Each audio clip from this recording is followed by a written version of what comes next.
مشاهدينا الكرام، السلام عليكم وأهلا بكم في عدد جديد من برنامج رواق الدبلوماسية.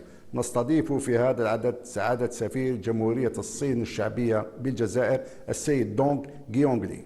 سعادة السفير، أهلا وسهلا بكم برنامج رواق الدبلوماسية.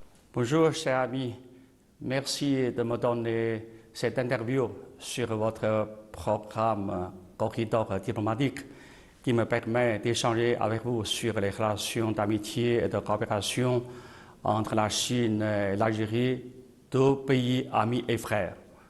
Je profite de l'occasion tout d'abord pour saluer les téléspectateurs, chers frères et sœurs algériens. Salam alaikum.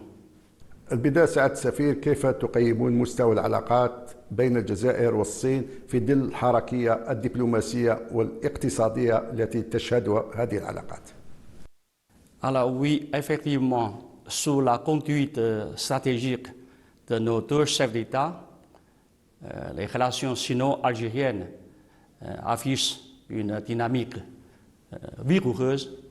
Pour les résumer en une phrase, je peux dire qu'elles ont connu un excellent démarrage et poursuivent un essor marqué par une succession de bonnes nouvelles.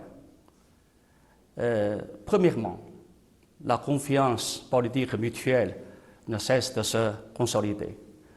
Vous savez, au début de l'année, on a lancé en espace de 2 semaines seulement, on a lancé 2 satellites ALSA 3A, 3B, depuis la Chine. À cette occasion précieuse, nos deux présidents de la République ont échangé leurs messages de félicitations, insufflant un nouvel élan politique à l'approfondissement des relations sino-algériennes. En avril dernier, vice-ministre du département international du PCC, c'est-à-dire Parti communiste chinois, M. Jinxin a visité l'Algérie. Au cours de cette visite, il a rencontré M. le ministre de la Jeunesse, les responsables des principaux partis politiques de l'Algérie. On a même organisé avec succès un colloque intitulé approfondir l'échange et l'aspiration mutuelle entre les civilisations chinoises et algériennes, écrire ensemble un nouveau chapitre de développement et de prospérité, ce qui a permis d'élargir l'étendue et la profondeur des relations bilatérales. Deuxièmement, concernant la coopération pragmatique entre nos deux pays, je peux dire que cette coopération gagne en qualité. Les relations économiques et commerciales sino-algériennes sont de plus en plus mutuellement bénéfiques sur le plan commercial. Deuxièmement, la coopération pragmatique gagne en qualité. Les relations économiques et commerciales entre nos deux pays sont de plus en plus, bénéfiques mutuellement. L'année passée, le volume d'échange des marchandises entre nos deux pays a déjà franchi le seuil de 15,25 milliards de dollars américains, une chiffre qui ne cesse d'augmenter, avec une croissance à peu près 22%.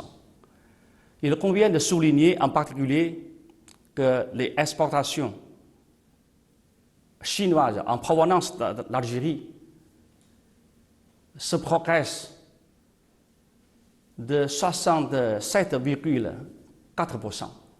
En matière d'investissement, d'après les chiffres que je sache, l'investissement cumul chinois en Algérie a déjà atteint 7 milliards de dollars américains. Je suis très convaincu qu'à mesure que la coopération sino-algérienne continuera de s'approfondir, ces chiffres poursuivront leur progression. Et dans le domaine des infrastructures, vous savez, au début de l'année, on a inauguré ensemble le méga-projet, la ligne ferroviaire minière de l'Ouest, que j'ai eu l'honneur d'être invité là-dessus. Comme dirais-je, cette ligne constitue à la fois un accélérateur de la transformation économique pour l'Algérie et un nouveau point de départ pour la coopération pragmatique entre nos deux pays. Lors de la cérémonie, je me souviens parfaitement sur place que Son Excellence, Monsieur le Président de la République de Boune, a mentionné, évoqué la Chine à deux reprises. Je cite, « On remercie les amis chinois d'avoir surmonté des conditions naturelles difficiles et mené à bien la réalisation du projet. » Et ces propos traduisent une haute appréciation du travail accompli par les équipes chinoises et des fruits de coopération bilatérale. Nous remercions sincèrement, à travers vous, le président de Boune pour cette remarque. Et nous sommes profondément honorés d'avoir participé à un projet aussi important pour l'Algérie et disposés à approfondir cette coopération. Et je voudrais ajouter encore que cette année, l'année 2026, marque le début du 15e plan quinquennal de la Chine et aussi une année très importante, cruciale pour l'Algérie dans sa réalisation de diversification économique. On est prêt à travailler avec l'Algérie comme depuis toujours pour défendre le principe d'indépendance et d'autonomie et suivre toujours une voie de développement adaptée à sa propre réalité nationale et faire avancer ensemble sans cesse le processus de notre modernisation commune. تعتمد الجزائر تحولا جديدا في المجال الاقتصادي يعتمد على تنوع الاستثمارات والتنوع الصادرات بين الدول. كيف يمكن للصين أن تتأقلم مع هذا التوجه وما هي المشاريع والاستثمارات المنتظرة من الصين في السنوات المقبلة خاصة في مجال التكنولوجيا والطاقات المتجددة والذكاء الاصطناعي؟ Oui, et ces dernières années, la stratégie de diversification économique algérienne a obtenu des résultats très positifs. On salue beaucoup. Grâce à l'amélioration du climat d'affaires, l'intérêt des entreprises chinoises pour l'investissement dans ce pays ne cesse de croître. Par exemple, l'Algérie possède des atouts remarquables pour le développement de l'industrie photovoltaïque, qui constitue un domaine de coopération particulièrement suivi par les entreprises chinoises. Et dans le secteur automobile, aussi plusieurs constructeurs chinois ont conclu des accords avec leurs partenaires algériens dans l'objectif de fabriquer sur place des véhicules en Algérie. Outre la coopération dans les domaines traditionnels tels que les infrastructures, le commerce et l'énergie, les deux parties disposent d'une bonne base de coopération dans le secteur comme les sciences et technologies, l'énergie renouvelable, c'est-à-dire l'énergie propre, et l'intelligence artificielle. Et les perspectives là-dessus sont très prometteuses. Et dans le domaine numérique, récemment, le Centre national de prestations numériques, un projet emblématique de coopération entre nos deux pays, est entré dans sa phase finale. Et une fois mis en service, ce projet aidera des bases plus solides pour l'approfondissement de nos relations dans le domaine numérique. L'Algérie a officiellement lancé la 5G en décembre dernier et la Chine est un leader mondial dans le domaine.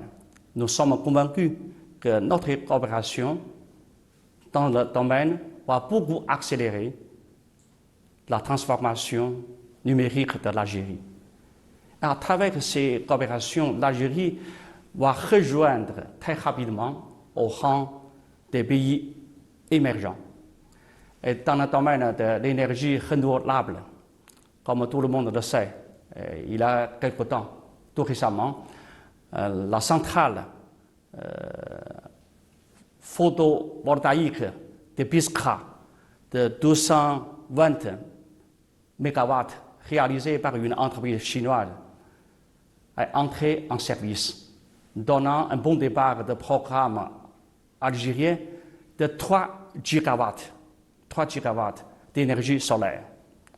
La partie chinoise est prête à apporter sa contribution encore plus importante à l'objectif de l'Algérie qui vise, d'après ce que je sache, 15 gigawatts de capacité renouvelable à l'horizon 2023. Dans le domaine de l'intelligence artificielle, la Chine attache une haute importance aux perspectives de développement de l'Algérie qui est très avancée au niveau de la région, même au niveau mondial. Donc, l'année passée, notre ministère des Sciences et de Technologie et le ministère algérien de l'Enseignement supérieur ont signé un mémorandum d'entente sur la mise en œuvre conjointe d'un programme de coopération en matière de sciences, de technologie, d'innovation dans le domaine de l'intelligence artificielle. Les deux parties maintiennent une communication étroite en vue d'approfondir davantage la coopération en la matière. سعادة السفير، منذ أول ماي تعتمد الصين معاملة جمركية صفرية مع 53 دولة إفريقية. كيف يمكن للجزائر أن تستفيد من هذه المعاملة؟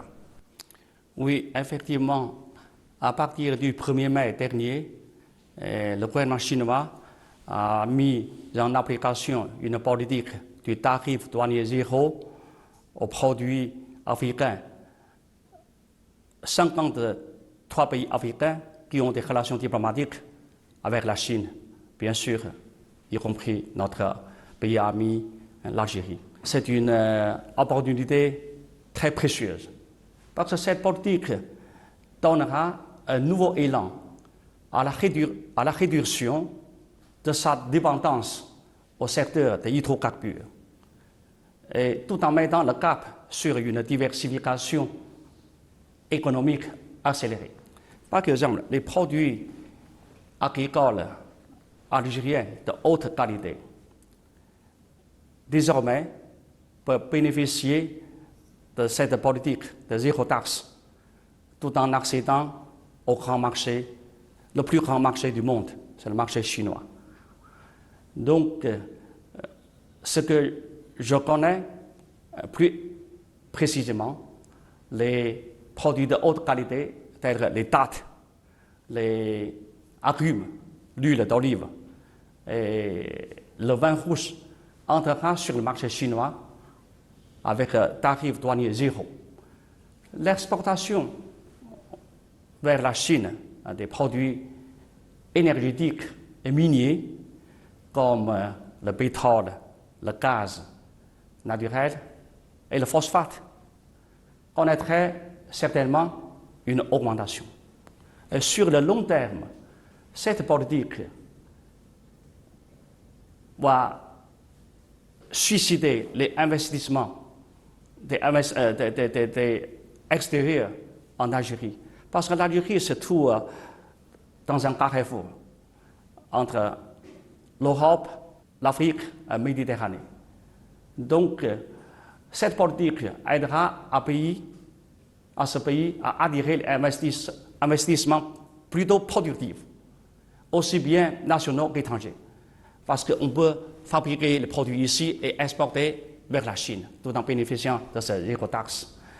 Alors, ces produits exportés vers la Chine seront de plus en plus variés et leur volume augmente avec le temps. La valeur ajoutée intérieure des exportations et les revenus en devises seront également accrus.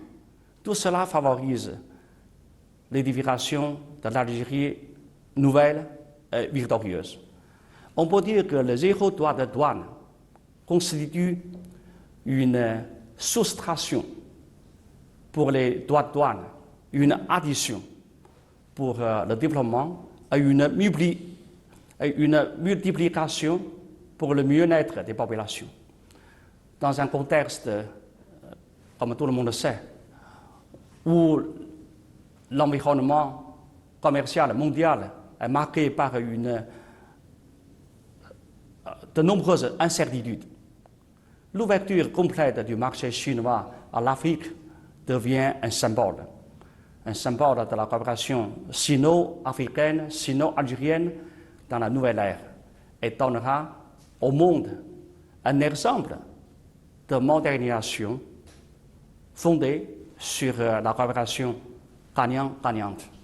شهدت الصين مؤخرا زيارتين متتاليتين للرئيس الامريكي دونالد ترامب والرئيس الروسي فلاديمير بوتين مما اثار اهتمام دولي واسع. سعادة السفير، ما هي الخلفيات والابعاد لهاتين الزيارتين؟ Très bonne question. Oui, et tout récemment, les présidents américains et russes se sont rendus en Chine dans l'intervalle d'une seule semaine, ce qui témoigne de la reconnaissance et de la confiance accordée à la diplomatie de grands pays aux caractéristiques chinoises à l'ère nouvelle. La Chine s'en tient toujours à l'indépendance, à l'autonomie, au développement pacifique et à la coopération gagnant-gagnant. Elle est l'un des pays dont sa politique extérieure est la plus stable au monde. Les faits démontrent qu'une Chine stable, pacifique, confiante et unie apportera davantage de lumière à l'avenir de l'humanité.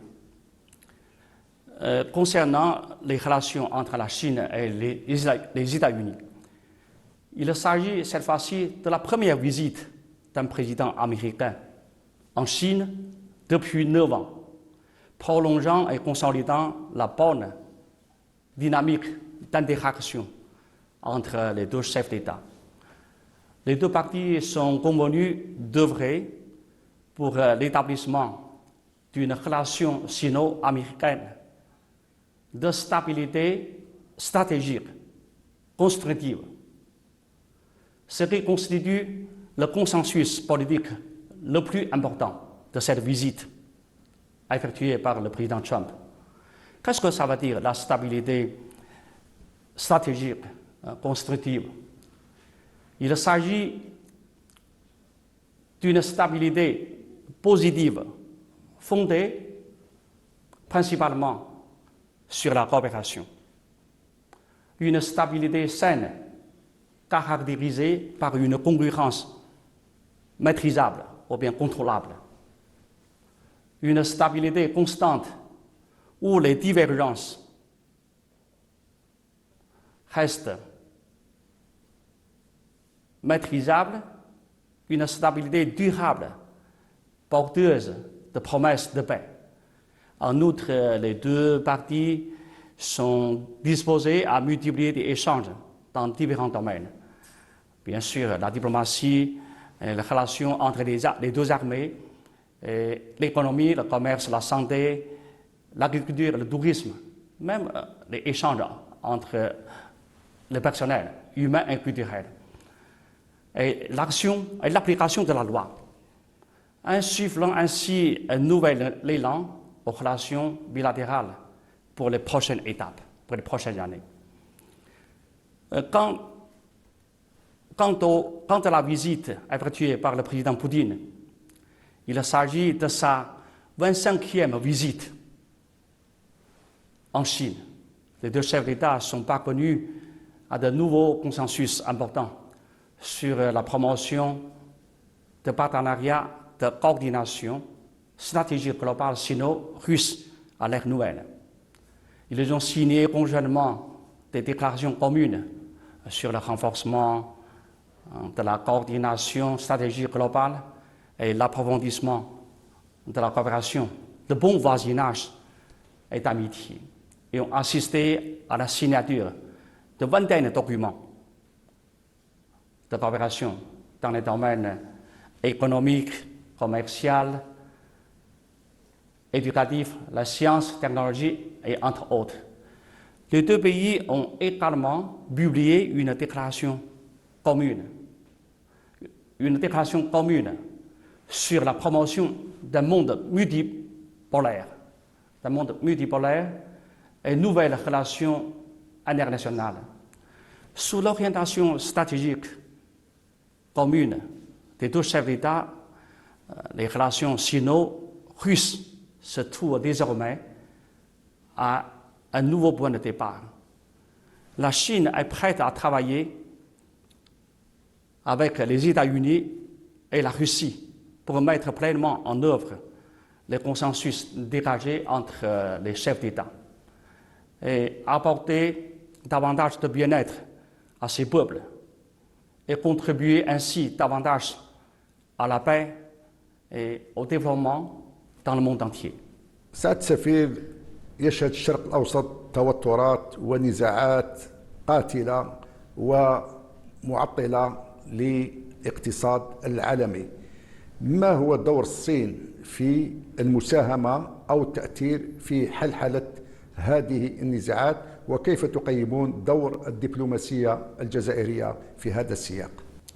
Et ce conflit a infligé de lourdes pertes aux populations des pays de la région, même au-delà.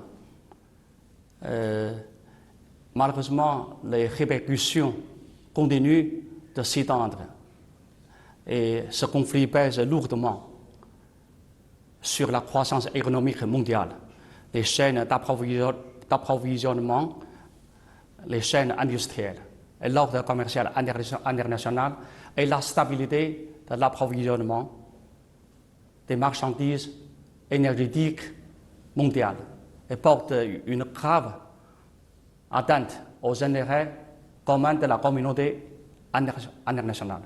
Autrement dit, personne ne peut échapper. Il est vain de poursuivre un conflit qui n'aurait jamais dû avoir lieu. Trouver rapidement une solution ou bien une issue à cette situation est dans l'intérêt de tout le monde. Depuis le début du conflit, la Chine œuvre toujours en faveur de la fin et de la paix. Le président Xi Jinping a présenté les 4 propositions visant à préserver et promouvoir la paix et la stabilité au Moyen-Orient, et les 3 propositions de la Chine et de l'Afrique pour faire face ensemble aux répercussions du conflit au Moyen-Orient. La Chine et le Pakistan ont avancé une initiative en 5 points visant à rétablir la paix, la confiance et la stabilité dans la région du Golfe et au Moyen-Orient. Et notre ministre des Affaires étrangères, Wang Yi, a tenu près de 30 réunions ou bien conversations, entretiens téléphoniques avec les pays du Conseil de la coopération du Golfe. L'Algérie est une force très importante dans la défense des intérêts communs des pays du Sud global et dans la promotion d'un ordre international plus juste et plus rationnel. J'ai constaté avec une grande fierté que récemment, les candidats d'Algérie ont acquis des postes importants dans les organisations internationales, dont le président panafricain et autres organisations comme dans l'UNESCO, quelque chose comme ça. Et non-prolifération des armes nucléaires. Alors, tout cela reflète pleinement l'importance que l'Algérie joue dans les affaires internationales et reconnue par tout le monde. Et on apprécie beaucoup. Alors, la Chine préconise depuis toujours le multilatéralisme avec les pays amis du Sud global comme l'Algérie. On s'oppose toujours à la politique du plus fort et à renforcer notre coordination stratégique approfondie sur la gouvernance mondiale, ainsi que les sujets touchant à leurs intérêts fondamentaux respectifs. La Chine et l'Algérie, tous les deux, sont prêtes à continuer à travailler mutuellement, côte à côte, afin d'apporter un soutien accru aux pourparlers entre les États-Unis et l'Iran et de jouer un rôle constructif dans la réalisation de la paix durable au Moyen-Orient. تمثل العلاقات الإنسانية وثقافية جسراً أساسياً بين الشعوب. كيف تعمل سفارة الصين الشعبية بالجزائر لتعزيز التقارب السياحي والثقافي بين الشعبين الجزائري والصيني؟ Les échanges culturels et humains constituent un pilier essentiel des relations sino-algériennes. L'année 2026 est l'année sino-africaine des échanges humains et culturels. Et dans ce cadre, la Chine et l'Algérie, depuis le début de cette année, ont organisé ensemble plusieurs événements importants. L'ambassade de Chine en Algérie a invité la troupe artistique de la province du Gansu à présenter dans des spectacles avec succès. Dans le cadre de l'événement Joyeux Nouvel An chinois. Et en avril dernier, le premier symposium international sur l'échange de civilisations, l'apprentissage mutuel entre la Chine et les pays arabo-africains s'est tenu en Algérie, constitue ainsi une illustration vivante de la mise en œuvre de l'initiative pour la civilisation mondiale. En mai dernier, la Chine a participé pour la 5e fois, pour la 5e année consécutive, à la 25e édition CIDEB, le Salon international du tourisme.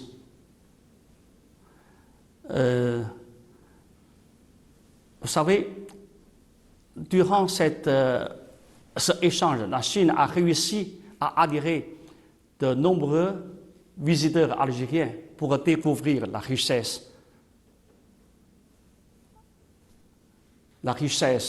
touristique et culturelle chinoise. Récemment, une série d'activités telles que Journée internationale de la langue chinoise, le concours Pont vers le chinois, ainsi que la journée porte ouverte de l'ambassade se succèdent. Les inscriptions à Confucius pour apprendre la langue chinoise connaissent un fort engouement. L'apprentissage de la langue chinoise est devenu vraiment une véritable tendance.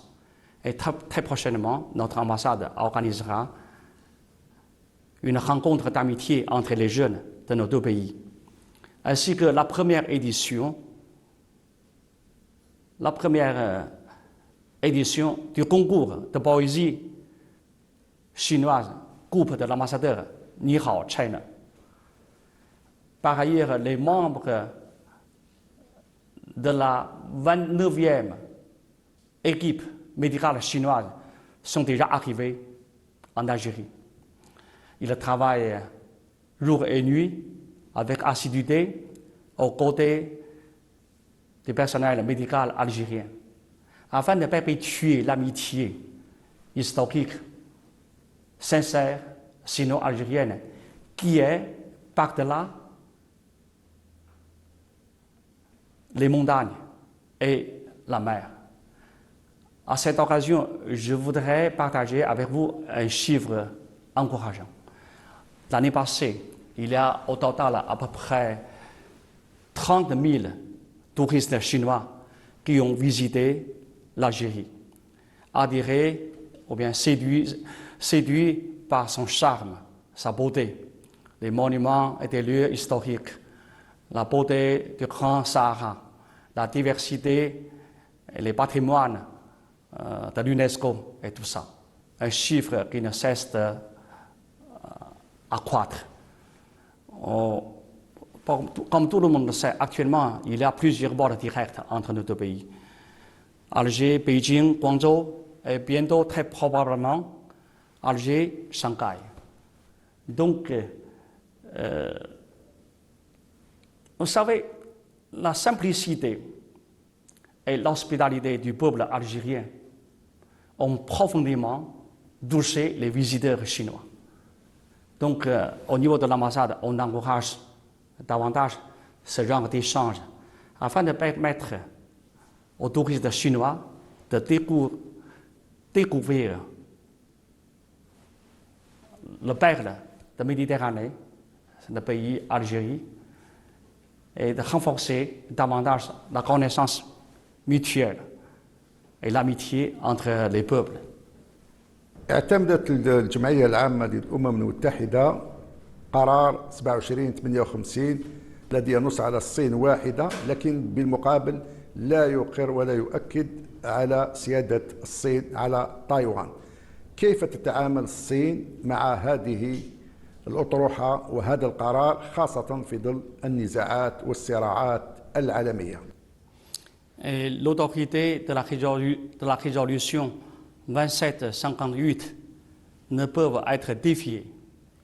Cette année marque le 55e anniversaire de l'adoption de la résolution. L'Algérie, en tant que co-auteur de la résolution, a apporté une contribution historique particulière au rétablissement du siège légitime de la Chine nouvelle aux Nations Unies.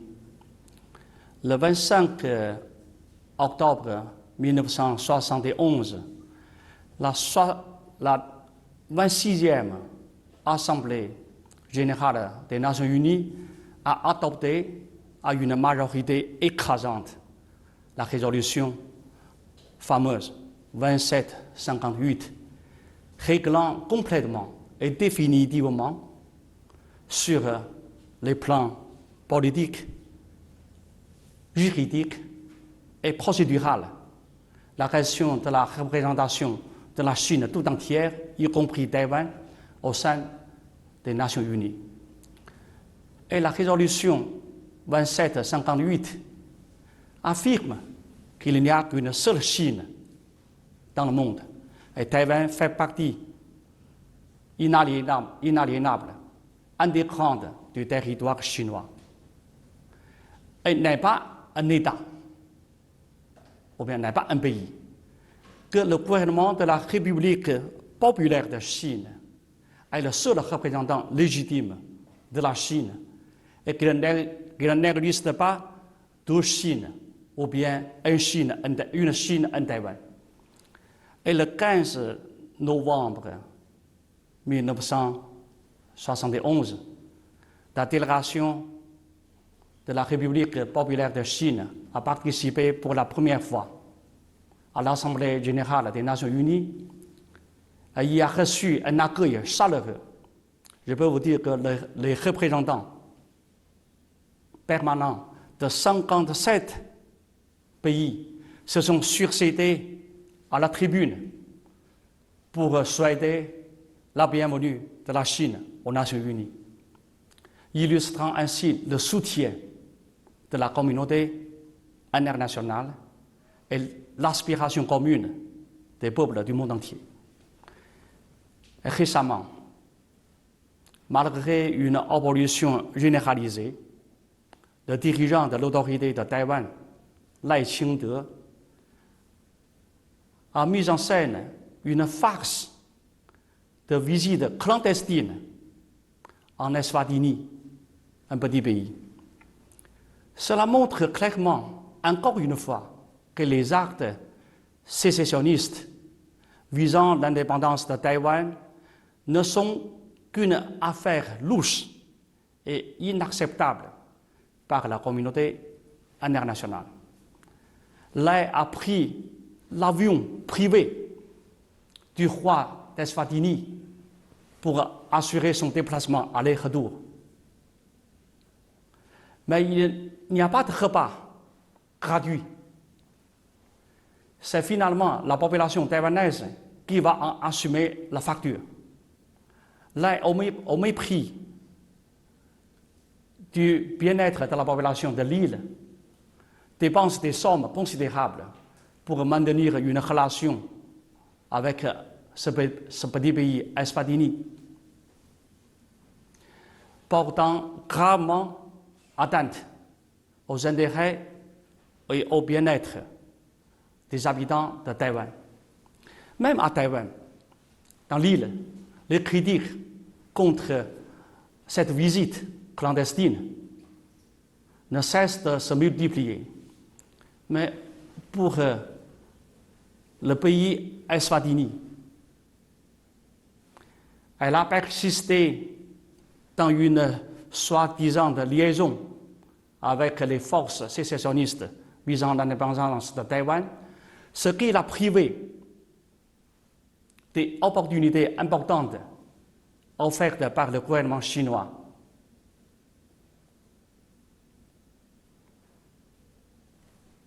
Offertes par le développement de la Chine.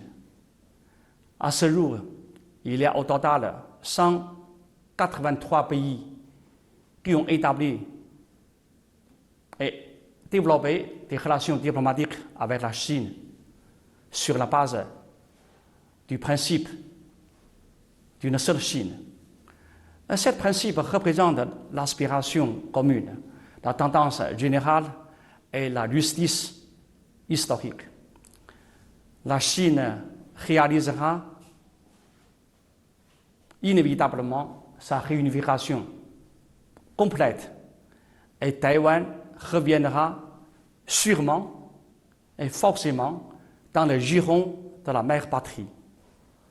Il s'agit de la volonté ferme d'une population de 1,4 milliard, ainsi qu'une tendance historique irréversible qu'aucune force ne pourra arrêter.